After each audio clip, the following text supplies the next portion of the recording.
সরকারি চাকরির সংশোধন অধ্যাদেশ 2025-এর খসড়া প্রত্যাহার না হওয়া পর্যন্ত কাজে না ফেরার ঘোষণা দিয়েছে সচিবালয় কর্মচারীরা। দুপুরে সচিবালয় প্রধান ফটক আটকে দ্বিতীয় দিনের মতো বিক্ষোভ কর্মসূচিতে এ ঘোষণা দেন বাংলাদেশ সচিবালয় কর্মকর্তা কর্মচারী সংযুক্ত পরিষদের সভাপতি মোহাম্মদ বাদিউল কবির।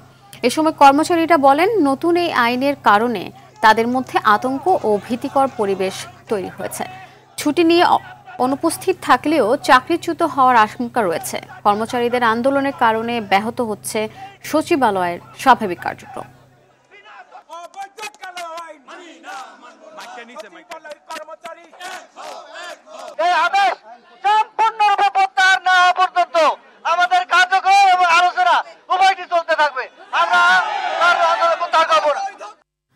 দর্শক, সচিবালয়ে আছেন সহকর্মী বিল্লাল হোসেন, সরাসরি যুক্ত হচ্ছি তার সাথে।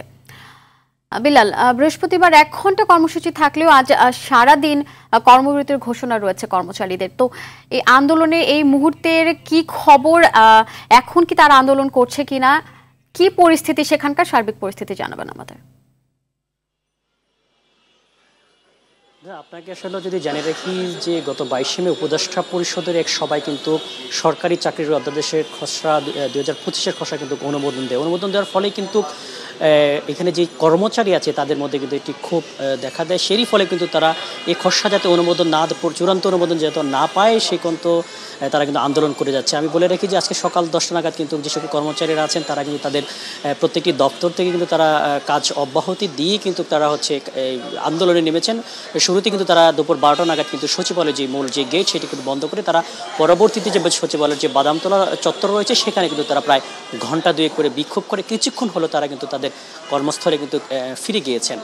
তারা তাদের যে কর্মসূচিতে তারা বলেছেন যে যদি সরকার যদি এই যে আইন, তারা আইনটিকে আসলে একটি কালো আইন বলে আখ্যায়িত করেছে। তারা যেটি বলছেন যে আইনটি 1979 সালে সেটি কিন্তু বাতিল করা হয়েছিল। পরবর্তীতে কিন্তু 2018 সালের যে আইন, সেই আইনের যে অনুচ্ছেদ তারা চলছিল, কিন্তু পরে 2018 সালের যে আইনটি বাদ দিয়ে কিন্তু এই যে 1979 সালের যে আইনটি তারা যে সরকার অনুমোদন দিয়েছে সেটিকে তারা বলছেন যে তাদের যেই কর্মক্ষেত্রে এতে কোনো ভয়ভীতির সৃষ্টি হবে। তারা যেটি বলছেন যে কোনো প্রকার যদি কোনো কর্মচারী কিন্তু অন্যায় করে সেক্ষেত্রে কোনো প্রকার তদন্ত ছাড়াই কিন্তু 7 দিনের নোটিশ তাদেরকে চাকরিচ্যুত করা হবে। এইটি আসলে বলা যায় যে তাদের যে চাকরি জীবনে যে একটি হুমকি সেটি তারা উল্লেখ করছেন।